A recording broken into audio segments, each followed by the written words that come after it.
Halo semuanya, perkenalkan saya Muhammad Ali Dimiati, mahasiswa Manajemen Universitas Pelita Bangsa semester 5 dengan NIM 11231011 Di kesempatan kali ini saya akan mewawancara atau interview lembaga pelatihan kerja Prima Salman Sekurindo untuk memenuhi tugas UTS Manajemen 3M atau Total Quality Management.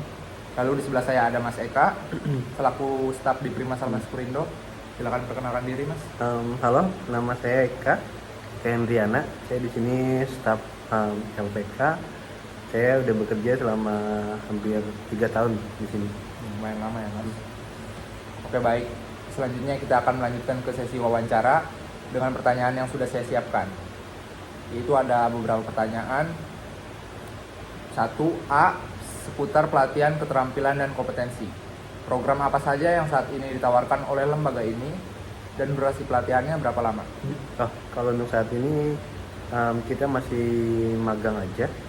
Magang itu durasinya ada yang 1 tahun, ada yang 6 bulan, ada juga 3 bulan, tergantung dari permintaan perusahaan.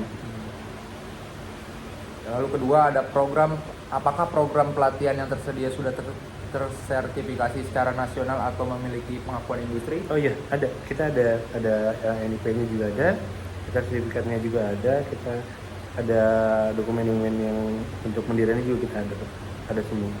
Berarti sudah tersertifikasi secara nasional ya. Betul. Berapa biaya pendaftaran dan pelatihan secara keseluruhan? Apakah tersedia beasiswa atau subsidi? Oh, enggak ada. Kalau bicara pendaftaran kita nggak ada, gratis semuanya. Kita gratis, kita cuma melakukan tes aja ke mereka. Kalau mereka ternyata lolos, ya udah, kita tidak membebankan biaya apa-apa. Terus untuk beasiswa sama subsidi kita nggak ada, makanya kita menggratiskan untuk pendaftaran. Bagaimana cara lembaga ini mengukur keberhasilan peserta setelah lulus pelatihan, misalnya presentasi penempatan kerja? Mengukurnya ya pasti dengan banyaknya peserta kita yang terambil ya, atau yang bisa sama perusahaan untuk bekerja di tempat mereka ya. Yaitu terukur keberhasilan kita di situ, tergantung banyaknya juga anak peserta kita yang bekerja di perusahaan seperti itu. Oke, ini ada pertanyaan selanjutnya seputar penempatan kerja atau berusaha kerja. Perusahaan mana saja yang saat ini menjalin kerjasama rekrutmen dengan lembaga ini?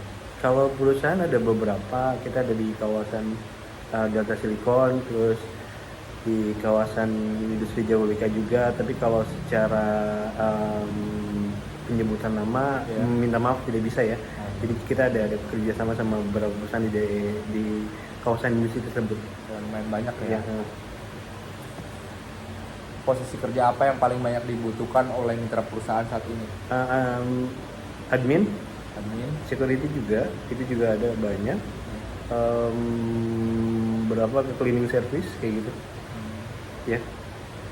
Pertanyaan selanjutnya, bagaimana prosedur pendaftaran dan proses seleksi untuk mendapatkan pekerja melalui lembaga ini?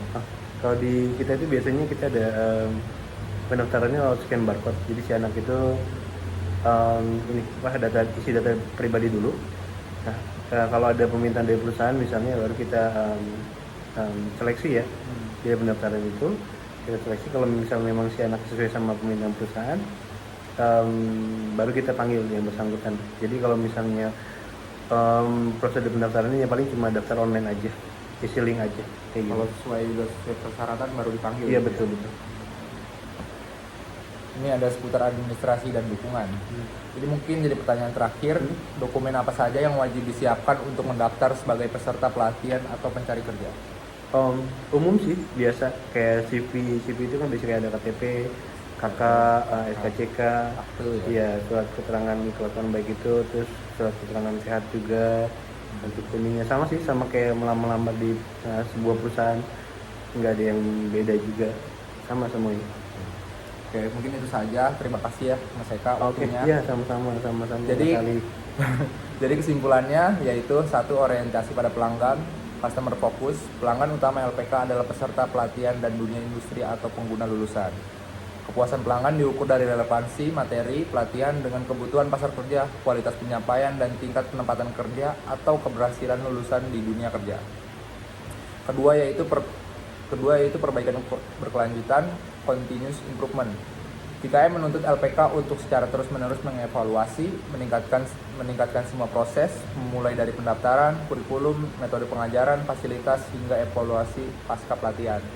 Hal ini dilakukan untuk mengurangi kesalahan, meningkatkan efisiensi proses pelatihan, dan menjamin mutu lulusan yang semakin baik.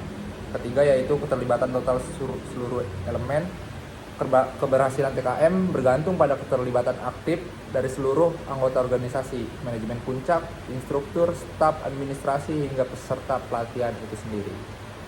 Pelatihan TKM menjadi elemen fundamental untuk membangun pemahaman dan keterampilan mutu di kalangan karyawan, serta mendorong budaya kerja yang partisipatif. Keempat yaitu kepemimpinan dan komitmen manajemen. Dukungan dan komitmen jangka panjang dari manajemen puncak sangat penting. Kepemimpinan yang kuat diperlukan untuk menanamkan budaya mutu yang menyediakan sumber daya yang memadai, infrastruktur, teknologi, dan pelatihan lanjutan untuk implementasi TKM. 5. Hasil nyata. Implementasi TKM yang efektif akan memberikan hasil nyata berupa peningkatan kualitas pelayanan, administrasi, peningkatan kerja instruktur, dan yang terpenting peningkatan kualitas lulusan yang lebih siap bersaing di pasar kerja. Secara ringkas, 3M adalah cara LPK mengelola segala sesuatu secara holistik dengan mengutamakan mutu, melibatkan semua pihak, dan selalu berupaya menjadi lebih baik agar mampu memenuhi atau bahkan melampaui harapan pengguna jasa pelatihannya. Dan mungkin itu saja dari saya, Muhammad Ali. Saya tutup. Terima kasih.